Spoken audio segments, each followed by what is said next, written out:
चलो बताओ एनसीईआरटी किसके किसके पास में है? सर मेरे पास है। तुम्हारे पास में है तो क्वेश्चन हम बताते हैं। जहाँ 9.21 हुआ था लास्ट, यस सर। तो लेंथ से रिलेटेड एक ही क्वेश्चन बचा है इसमें, सब पे लास्ट में जाओ। 2 भी तो है, प्रिज्म है तो नहीं 2 नहीं है, एक क्वेश्चन है फिर लेंथ से रिलेटेड सब पे लास्ट वाला। जरा चेक करो उसको। 9.3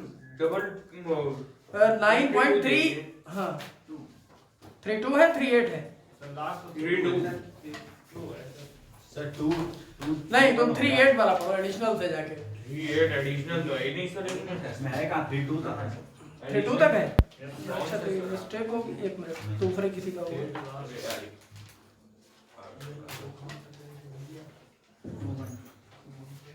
हाँ क्या है रीड करो।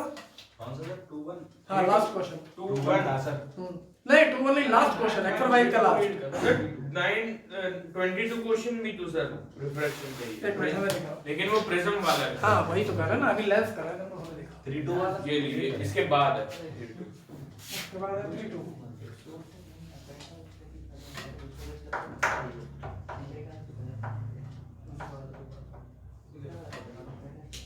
इससे पहले वाले में टेलीस्कोप है, ये भी टेलीस्कोप है। तो टेलीस्कोप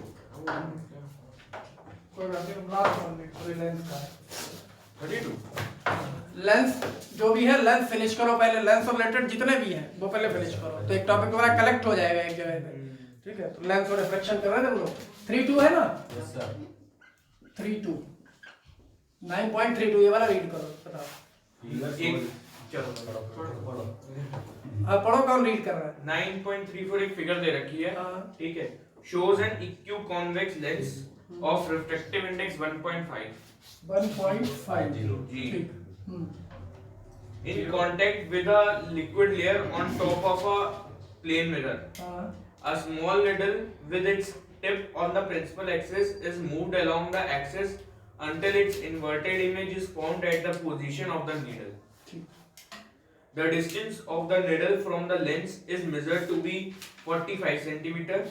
45 डिस्टेंस। Yes, sir. ठीक। The liquid is removed and the experiment is repeated.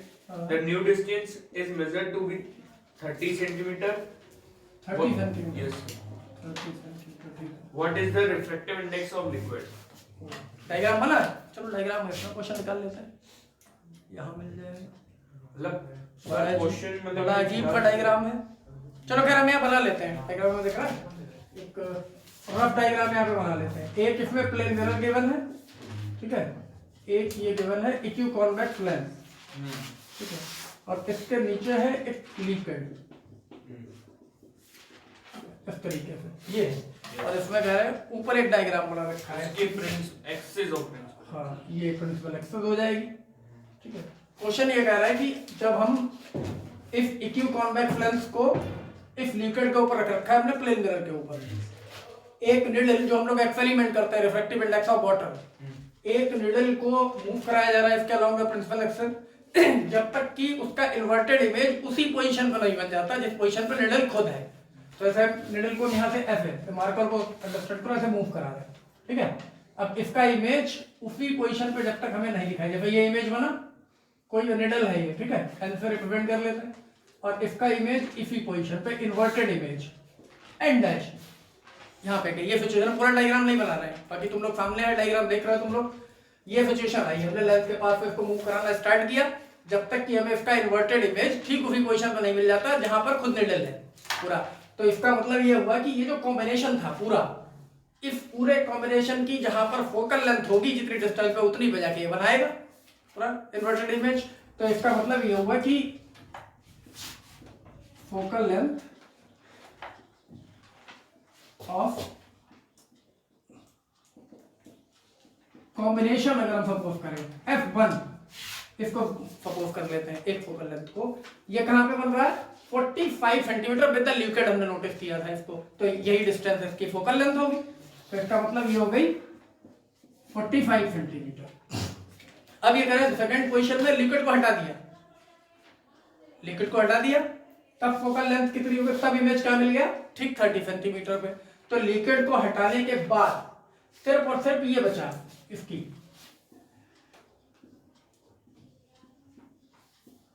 Focal length of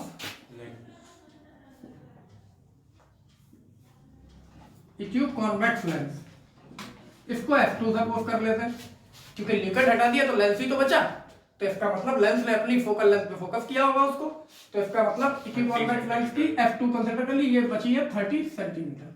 ठीक है, अब पहले वाले हमारे पास किसकी थी, कॉम्बिनेशन की। कॉम्बिनेशन में यहाँ पे दो लेंस बनता है, जरा ध्यान से देखना, ये एक तो एक लेंस है इक्यू कॉन्वेक्स लेंस।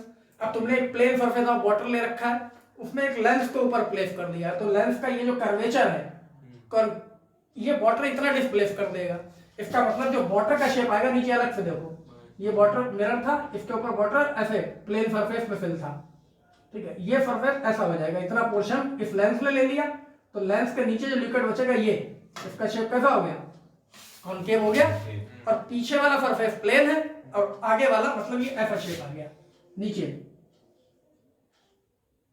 लिक्विड का एक ये हो गया plano concave like a lens. ठीक है, प्लेनो कॉनकेव हो गया ना, एक सरफेस प्लेन और एक कॉनकेव, तो इसका मतलब जो लिक्विड लेंस नीचे रखा हुआ है इसको लिक्विड लेंस बोल सकते हैं, वो प्लेनो कॉनकेव है, इसकी भी कोई फोकल लेंथ होगी, इसको भी सपोज कर लेते हैं,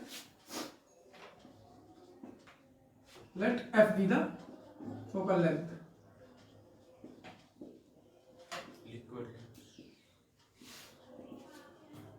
लिक्विड प्लेनो कॉनकेव लेंस। ठीक है, ये सपोज कर ली, ये अननोन है, ये नहीं पता है हमें, कॉम्बिनेशन के साथ पता है, तो देखो इस कॉम्बिनेशन की टोटल कितनी थी 45, इस कॉम्बिनेशन में दो लेंसेस थे, एक ये वाला कॉन्वेक्स और एक ये, और इसकी कंबाइंड फोकल लेंथ थी 45 सेंटीमीटर, तो इसका सीधा सा मतलब ये हुआ कि 1/f1 जो हमने यूज की है, ये तो पूरे कॉम्बिनेशन की थी ना, F1 में इसमें दो शामिल थी, कौन कौन सी, एक तो focal length of only convex की मतलब ये F2 शामिल थी, और लिक्विड की हमने कंसीडर की है F, ये होना चाहिए कॉम्बिनेशन। एक बार फिर से सुन लो, इस डायग्राम में हम देख रहे हैं दो लेंस हैं, एक लिक्विड का बन रहा है जो कि प्लेनो कॉनकेव है, इसके ऊपर रखा हुआ है एक कॉन्वेक्स लेंस इक्यू कॉन्वेक्स, है ना।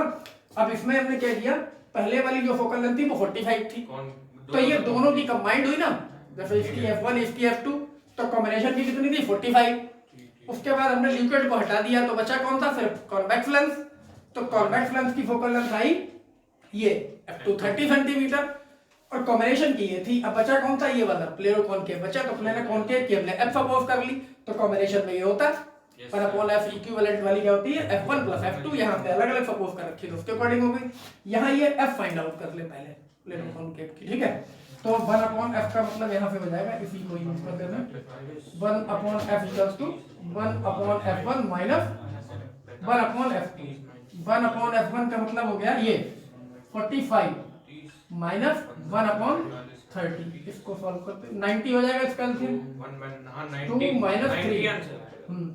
-1/90 हो गया, तो f का मतलब -90 सेंटीमीटर, ये प्लेनो कॉनकेव किया है, और हमें ये जो प्लेनो कॉनकेव है इसी का रिफ्रैक्टिव इंडेक्स फाइंड करना है, क्योंकि प्लेनो कॉनकेव कोई लेंस तो है ही नहीं, इसका मीडियम क्या है, वाटर या जो भी लिक्विड हो जिसका रिफ्रैक्टिव ये निकालना है, उसके रिफ्रैक्टिव इंडेक्स के लिए हमें इसके फॉर्मूले में अगर हम यूज करेंगे तो प्लेनो कॉनकेव का ये जो फॉर्मूला होगा 1/f = इसका अगर ये है म्यू या a म्यू l है, एक्चुअली यही तो निकालना है हमें, लिक्विड का है, लिक्विड लेंथ -1/r1 जो कि इंफिनिटी है, प्लेनो कॉनकेव -1/r2, तो प्लेनो कॉनकेव की फोकल लेंथ तो पॉजिटिव ही होती है, तो ये जस्ट r बचेगा, तो ये होगी a म्यू l - 1/r, ये f है, वो भी माइनस ये उसके ऊपर अभी बताया, अगर हम ये सिंगल प्लेनो कॉनकेव लेंथ होता हमारे पास तो फोकल लेंथ क्या होती, म्यू - 1 1/r1 - 1/r2, ये तो होता है फॉर्मूला, तो यहाँ पर ये है लिक्विड लेंस, तो इसका रिफ्रैक्टिव इंडेक्स होगा a mu l, refractive index of this liquid, a mu l - 1, ये म्यू - 1 के प्लेस पे हो गया, 1/r1, तो पहले वाला सरफेस क्या है, प्लेन, प्लेन सरफेस की रेडियस ऑफ कर्वेचर कितनी होती है, इंफिनिटी, r1 तो r1 हमने पुट कर लिया इंफिनिटी, r2 जब r1 r2 है ही नहीं तो r1 r2 लिखने का कोई मतलब ही नहीं है, जस्ट r लिखेंगे अब r2 को, और फॉर्मूले में माइनस होता है, ये कब चेंज होता है, अगर ये नेगेटिव होती लेकिन तो पॉजिटिव ही होगी, क्योंकि प्लेनो कॉनकेव को ऐसा देखो, कॉनकेव वाला सरफेस इधर है तो उसके राइट साइड में होगी, तो इसका मतलब ये पॉजिटिव हुआ, तो ये फॉर्मूला आ गया इस f का। अब इसमें अगर हमें r पता होती, f तो ऑलरेडी पता है, तो ए म्यू एल हम कैलकुलेट कर लेते हैं। अब आर कहां से लाएंगे? आर लाएंगे इससे, इक्यू कॉन्वेक्स की हमें डायरेक्टली पता है ना 30 सेंटीमीटर। ये किसकी है? Focal length of the equiconvex lens. इससे हम आर कैलकुलेट कर लेंगे। इसको फिलहाल अभी हमने लिख दिया है, बट हम बाद में यूज करेंगे। इसके बाद हमें चाहिए होगी, इसको रब कर देते हैं, ठीक है? 060 इसको रब कर देते हैं। यहाँ देखो 1/f2 ये वाला इक्वल्स टू म्यू माइनस 1, मतलब ए म्यू जी है ये refractive index of glass with respect to 1/r1, और ये बाई कॉन्वेक्स लेंस है, इसकी प्लस होगी 1/r प्लस 1/r। इक्यू कॉन्वेक्स है, दोनों की रेडियस इक्वल होगी, दोनों सरफेस की। इक्यू कॉन्वेक्स तभी तो बोला है पूरा। बात समझ में आ रही तुषार?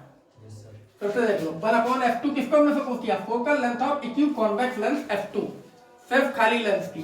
तो 1/f2 equals to a mu g, जो भी ग्लास का मटेरियल है, minus 1 1/r1 minus 1/r2।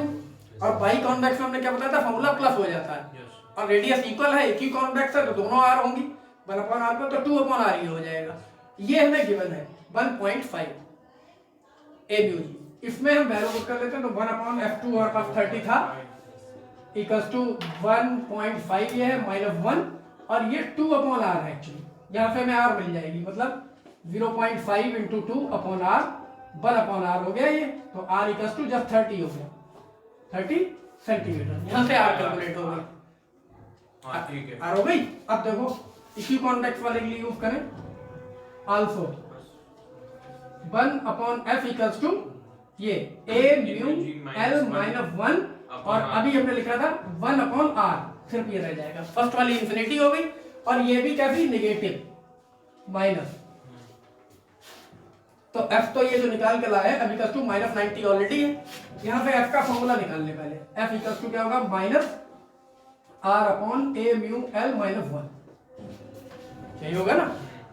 f की वैल्यू है माइनस 90, r है 30 upon a mu l minus 30, sorry यहाँ माइनस तो है ही ऑलरेडी, अपॉन 1।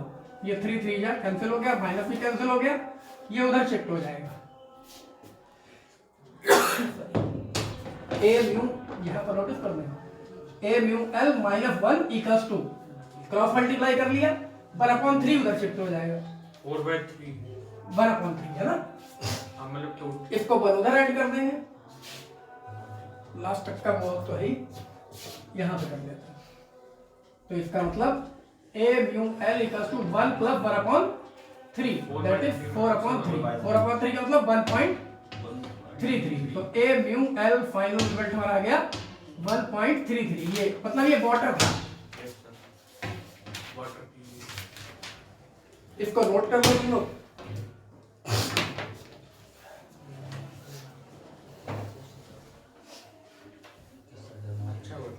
कहीं कुछ प्रॉब्लम हो किसी को तो बता देना। अच्छा क्वेश्चन था।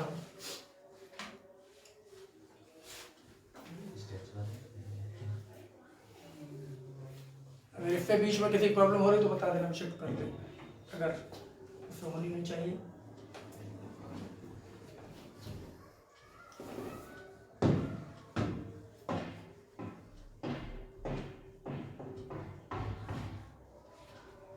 सीक्वेंस क्लियर है तुम लोग को? एक बार मार्क कर देते हैं। 90 यहां तक तुम लोग को कंटिन्यू सॉल्व करना है, उसके बाद डेफ सभी। एक मिनट, ये फिर ये फिर ये चल रहा है। एक मिनट मार्क कर देते हैं। ये तुमने कंटिन्यू किया यहां तक 90 तक, ठीक है? इसके बाद ये पार्ट होगा इसका सेकंड, ठीक है? उसके बाद फिर यहाँ आना है तुम्हें, फिर फोर्थ वाला, ये थर्ड होगा और यहाँ फोर्थ पे आना, ठीक है? इसलिए मार्क कर दिया, गड़बड़ी ना करो। मतलब ये तुम्हारा फर्स्ट पेज है, ये सेकंड है, यहाँ पे थर्ड आल्सो के बाद में वो फोर्थ लास्ट।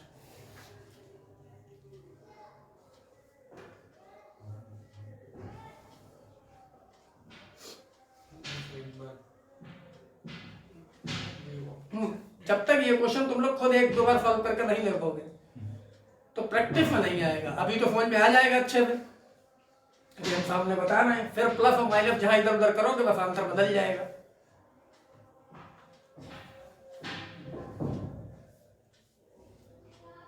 और ऑप्टिक्स में सारी कहानी साइन की है, प्लस माइनस।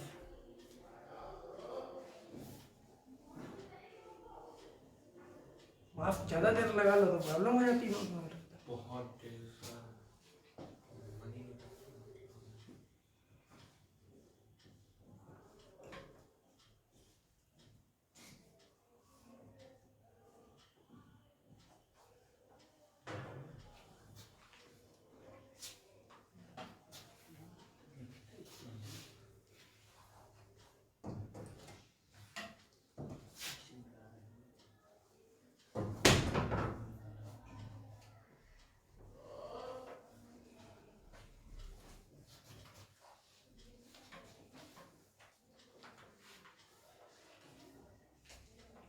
वेव ऑप्टिक्स का कितने दिन का चैप्टर लगभग? वेव ऑप्टिक्स से कम है इससे, ये ज़्यादा बड़ा है, उसमें थ्योरेटिकल पोर्शन ज़्यादा है। इसका मोस्ट इम्पोर्टेंट पार्ट है इंटरफेरेंस।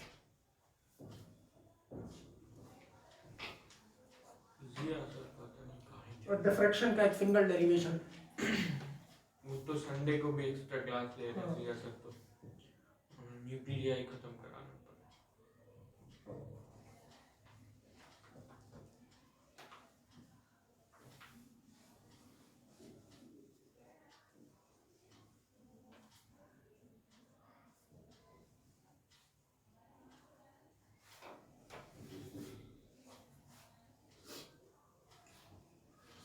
हमारे यहाँ बच्चों की तरह टीचर भी स्मार्ट हो गए, गूगल मीटिंग डालते हैं उसके बाद गायब हो जाते हैं।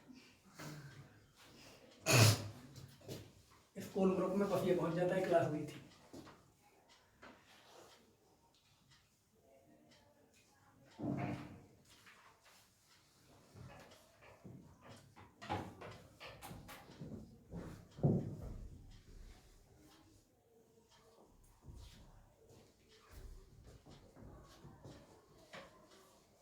आयुषी कंटिन्यू रहो तुम लोग भी।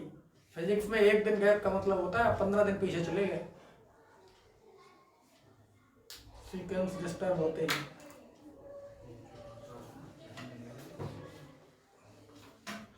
बस ये लेंस वाले खत्म होगा अब तो। हाँ लेंस वाले फिनिश हो गए। Result- जब दिखाओ कहाँ से और होगा, कोई दूसरा टॉपिक कर लेते हैं। तो छोटा टॉपिक है हम लोग कर लेते हैं, माइक्रोस्कोप वगैरह देखते हैं। मैं तो 9.11 पे है, 11 12 भी माइक्रोस्कोप का है।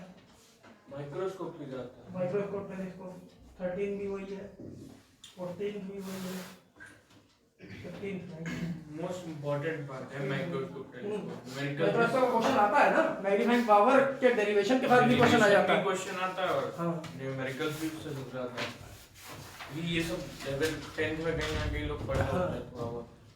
हो गया वो सबका? Yes sir. इधर का तो हो ही गया, तब इसको स्टार्ट करते हैं। बड़ी मेहनत का काम है बोर्ड रब करना। तो सर ग्रीन बोर्ड पे चौक यूज करना पड़ेगा। डिजिटल बोर्ड हाँ वही है। सर वो ले लीजिए फिर ये अरे यार 1000 रुपीज फीस तो ज्यादा लगती लोगों को। तो डिजिटल बोर्ड की बात कर रहे हैं। शाहजहांपुर में पढ़ना कौन चाहता है, पास होना चाहते हैं लोग खाली। वो भी कम नहीं पड़ेगी, आप कहते हैं बोर्ड पे जाएगा कम, उसमें दूसरी स्लाइड को बच्चे भी नोट्स नहीं बनाएंगे आपके। यहाँ के बच्चे टॉनिक कोई सर्च कर रहे हैं, जब वो इन्वेंट हो जाएगी तो हम दे देंगे। वो टॉनिक आती हो जिससे सारा फिजिक्स आ जाए। डिजिटल बोर्ड आप 10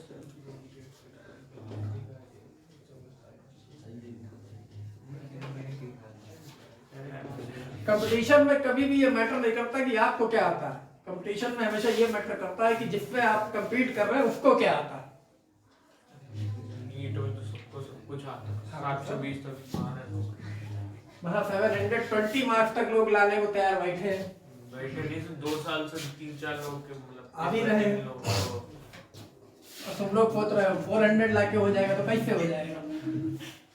फिजिक्स में से क्वेश्चन छोड़ देंगे, केमिस्ट्री में तो छोड़ देंगे, बायो में तो सिलेक्शन हो ही लोग जाएगा। पहले से कैलकुलेट ऐसे करते हो, इतने छूट गए तब भी हो जाएगा। तो वो पास होने वाला क्राइटेरिया है। 5 नंबर से भी रैंक कॉलेज चेंज हो जाता है। तो फिर अब जो अगला क्वेश्चन था हम लोग को कौन सा मैंने बताया था?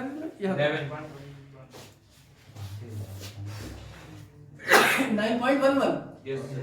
ओके, क्वेश्चन प्रिज्म का सर है सर, इसमें 3-4 हाँ क्वेश्चन है, बट प्रिज्म का सिंपल होते तो सीधे कर सकते हो, फिर भी लास्ट उसको चूज कर लेंगे। 1 से 2 तुम में से कोई पढ़ेगा क्वेश्चन? पढ़ो भाई, है तो मेरे सामने भी। पढ़ो ना। कौन पढ़ रहा है? A compound microscope consists of an objective lens of focal length 2 centimeter and a eyepiece of focal length 6.25 centimeter. 6.25 Yes sir. Separated by a distance of 15 centimeter. मतलब लेंथ ऑफ माइक्रोस्कोप है। Yes sir. 6.2 How far from the objective should an object be placed in order to obtain the final image at पहली चीज है least distance of the डिस्टिंग्विशन जो है 25 centimetre मतलब दे रहा है नियर पॉइंट। हाँ, और दूसरा है इंफिनिटी। और सर पूछा है what is the magnifying power of the microscope in each case. यहाँ भी m कैलकुलेट करनी है और यहाँ पे नीचे यहाँ भी m कैलकुलेट। तो सिंपल वो सॉरी कंपाउंड माइक्रोस्कोप का क्वेश्चन है ये। Focal length of objective given है, फोकल लेंथ ऑफ आईपीस और आई लेंस गिवन है, लेंथ ऑफ माइक्रोस्कोप गिवन है, इसके अकॉर्डिंग और दो कंडीशन में ये पूछा है, मैग्नीफाइंग पावर भी पूछा है और ऑब्जेक्टिव से कितनी डिस्टेंस पे होना चाहिए, मतलब यूओ है ना। एफओ हमें पता है, इमेज फर्स्ट वाली कंडीशन पहले चूज करेंगे ए, तो सबसे पहले हमें जरूरत पड़ेगी ये 1/FE equals to 1/BE minus 1/UE। इसमें से UE जब इमेज बनता है नियर पॉइंट पे at the least distance of distant vision, तो FE हमें पता है, UE फाइंड आउट कर सकते हैं पहले। तो पहले हम UE फाइंड आउट कर लेते हैं, उसके लिए पहले फॉर्मूला बनाओ 1/UE equals to 1/BE minus 1/FE FE minus BE। तो UE कैलकुलेट करनी है हमें, BE into FE upon FE minus BE। अब इसमें विद साइन यूज करना है, तो पहले फॉर्मूला बना लिया, अब विद साइन मतलब BE कहाँ बन रहा है, 25 सेंटीमीटर। आईपीसी तो फाइनल इमेज बनाएगी, मतलब final image is formed at the near point 25 centimetre, तो मतलब ये -25 बिहाइंड बनता है तो माइनस ही होगा आई लेंस के लिए। FE 6.25 डिवाइडेड बाई 6.25 माइनस तो यही है और माइनस माइनस चलो एक बार लिख देते हैं -25 बी की वैल्यू यहाँ पे -25 into 6.25 divided by 6.25 plus 0. Plus हो जाएगा ना ये 25, इनको ऐड करो जरा, -25 इंटू 6.25 डिवाइडेड बाई इसको ऐड कर देते 31.25। इसको डिवाइड करो, कोई मोबाइल लेके देखिए बस, मतलब जल्दी से आज टाइम वेस्ट करेंगे। 25 इंटू 6.25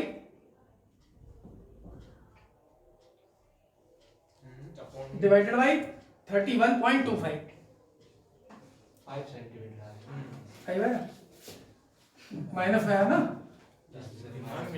-5 सेंटीमीटर ये आ गया UE, -5 आ गया।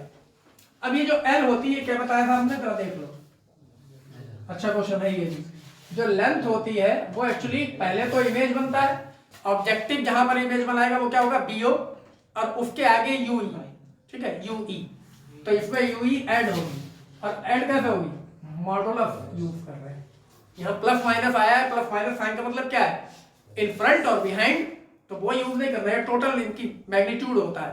यहाँ पे हमें चाहिए BO पहले, तो BO निकालेंगे तो हमें मिलेगा L minus mod of U, तो L है 15 गिवन, इसमें से UE 5 है, ठीक है, यहाँ माइनस माइनस करोगे तो 20 हो जाएगा, ये कहीं पे साइन रख दिया, ये भी ध्यान रखना है कॉन्सेप्ट पे।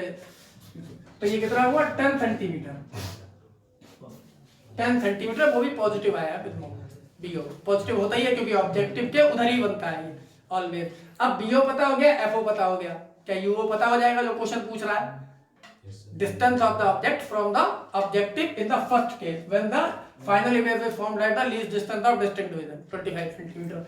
तो इसका मतलब हम यहाँ से यूज कर लें 1/FO 1/UO sorry 1/BO, 1 upon b o minus 1 upon u. ये यू ओ फाइंड करना है तो 1 upon u o equals to 1 upon b o minus 1 upon f. यहाँ से फिर से b o f o formula तो वही रहेगा, f o minus b o. U o find out करना है b o into f o minus. अब यहाँ देखो बी ओ ये 10 सेंटीमीटर है और ये पॉजिटिव ही होगा ऑब्जेक्टिव के केस में क्योंकि राइट साइड में बनेगा। एफ ओ ये भी पॉजिटिव है 2 सेंटीमीटर है, एफ ओ 2 है और बी ओ 10, ये 10 है तो ये 20 तो यही है और ये माइनस 8 ये है ना, माइनस 2.5 सेंटीमीटर ये आ गया यू। मतलब ऑब्जेक्टिव लेंस पे 2.5 सेंटीमीटर लेफ्ट साइड में ऑब्जेक्ट को रखा जाना चाहिए इस केस में। अब ये मैग्निफिकेशन भी इसी केस में पूछ रहे हैं व्हेन द इमेज, तो मैग्निफिकेशन का फॉर्मूला क्या था कंपाउंड माइक्रोस्कोप का, वो था बी ओ अपॉन यू को 1 प्लस डी अपॉन एफ ठीक है ना, यह यूज कर लेंगे माइनस बी ओ 10 बाय 2.5। हाँ तो ये माइनस माइनस तो 2.5 प्लस हो जाएगा और ये 1 प्लस 25 अपॉन एफ ई 6.25। 6.25 इसको जरा सॉल्व करो। 4 plus 25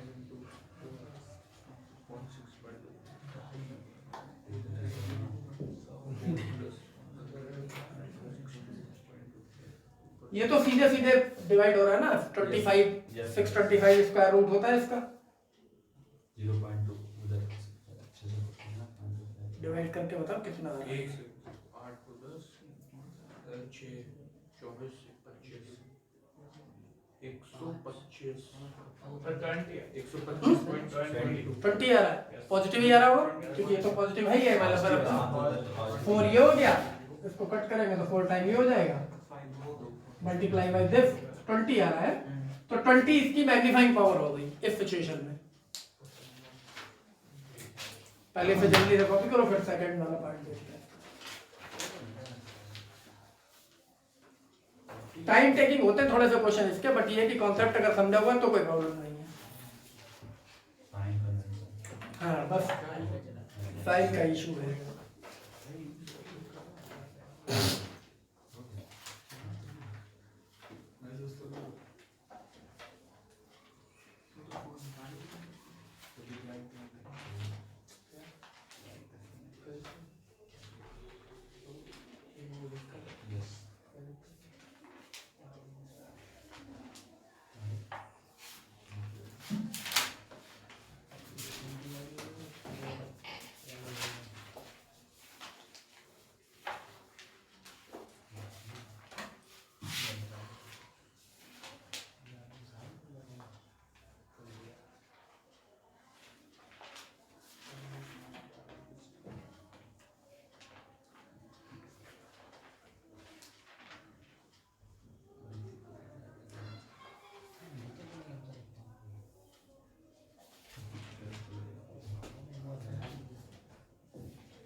sir mod of you दिखा है मॉड यूज करना पड़ेगा।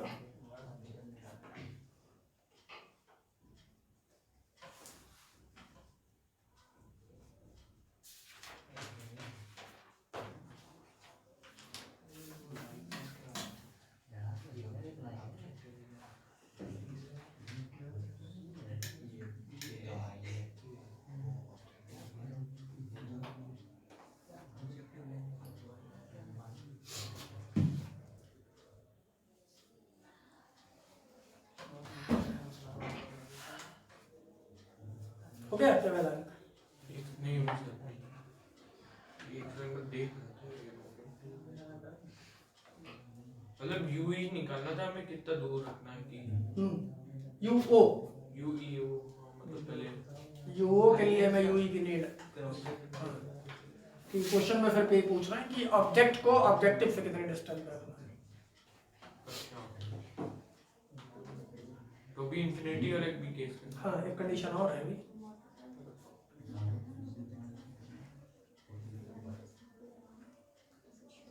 ऑप्टिक्स का वेटेज इसीलिए तो सबसे ज्यादा होता है।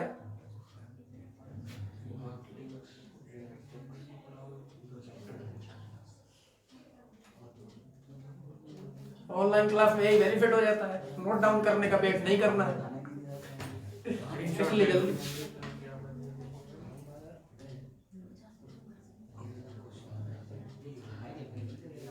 वैसे तो आजकल सारे सोल्यूशन अवेलेबल हैं, न्यूमेरिकल कहीं से भी तुम लोग देख के कर सकते हो, लेकिन वही बात है एक्सप्लेनेशन सामने जब कर रहे हो तो तुम्हारी बात समझ में आ रही किसका क्यों कैलकुलेट कर रहे हैं। सोल्यूशन में तुम देख के छाप सकते हो बस, क्यों कर रहे हैं, रीजन क्या है, कहां पर प्लस माइनस क्यों यूज कर लिया है,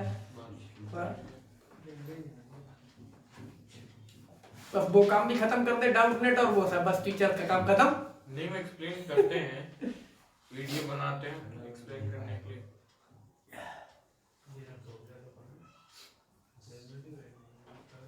हो गया।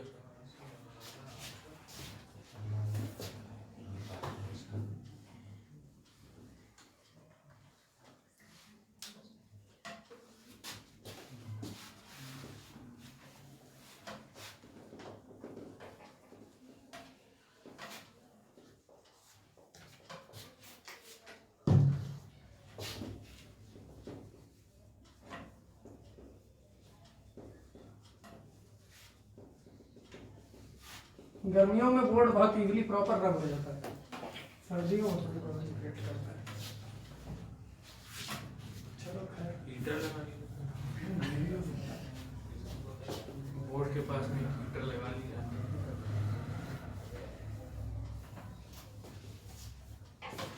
अब इसकी सेकंड कंडीशन देख लेते हैं। सेकंड में क्या है, सेकंड में कह रहे हैं when the image is formed at infinity, तो इमेज इनफाइनाइट पे फाइंड करने के लिए क्या होता है, लेंस के फोकल पॉइंट पे अगर ऑब्जेक्ट को रखा जाए तो इमेज इनफाइनाइट में बनेगा। और फाइनल इमेज माइक्रोस्कोप पे कौन बनाता है, आई लेंस, तो इसका मतलब आई लेंस के फोकल पॉइंट पे रखा जाए। तो आई लेंस के फोकल पॉइंट पे अगर रखा जाएगा तो distance of the object, virtual object basically, from the lens वही होगी जो उसकी फोकल लेंथ है। तो इसका मतलब इन सेकंड केस अगर हम बी की बात करें, इस केस में ये जो यू ई है ये एफ ई के इक्वल होगा। फोकल पॉइंट पे रखा जाएगा तभी तो इनफाइनाइट में बनेगा एट इंफिनिटी के लिए। तो इसका मतलब ये वैल्यू हो गई हमारी 6.25 जो क्वेश्चन में गिवन है, यू ई की वैल्यू। तो और एल अब भी यहां से बी ओ फिर से फाइंड आउट कर लेंगे, b o plus mod u e, पहले भी ये नोटिस किया था, यहां से बी ओ फाइंड आउट करते हैं, b o equals to l minus mod u e. L है 15, अब यू ई की वैल्यू 6.25 है जो फर्स्ट केस में अलग थी, है ना। Yes sir. तो यहाँ से इसको अगर सॉल्व करें तो ये कितना हुआ, 8.25 8.25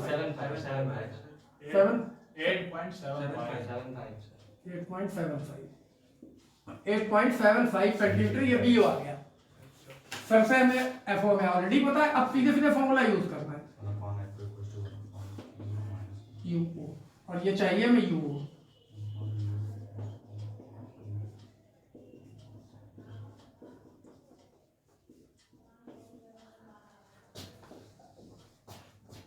UO equals to FO BO upon FO minus B। FO है 2 सेंटीमीटर, BO ये हमने फाइंड किया है अभी 8.75 और पॉजिटिव भी आई है, तो होती भी पॉजिटिव ही है। फोकल लेंथ 2 माइनस 8.7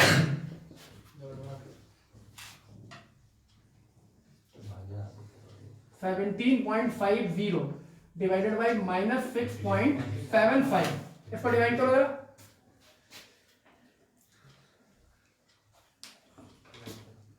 करें डिवाइड 2.59 तो ये माइनस 2.59 सेंटीमीटर ये आया यूओ। तो इसका मतलब सेकंड केस में ऑब्जेक्ट को ऑब्जेक्टिव लेंस से लेफ्ट साइड में 2.59 सेंटीमीटर पर रखना चाहिए, थोड़ा ही सा ज्यादा है लास्ट सिचुएशन में। लास्ट में 2.5 था, ये 2.59 है। अब मैग्निफिकेशन भी पूछा इस केस में, हाँ, तो मैग्निफिकेशन m इंफिनिटी में जब आते तो BO upon UO D upon FE, ये इंफिनिटी के लिए हो जाता है। तो यहाँ पर से माइनस BO की वैल्यू अब कितनी है 8.75 divided by UO minus 2.59, D 25 है और FE 6.25 है। ठीक है, करो मल्टीप्लाई, इसको देखो कितना आता है।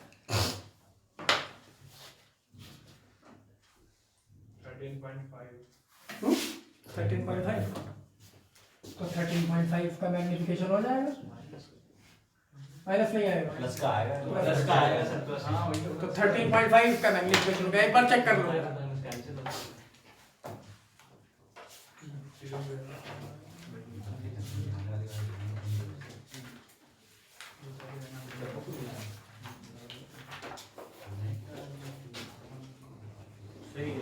ठीक है, तो आज तुम लोग इतना ही कर सकते हो। कल कुछ और क्वेश्चन बचेंगे, हम डिस्कस करेंगे। 2-3 हो पाते हैं इनके क्लास में, आगे बड़े क्वेश्चन आ गए तो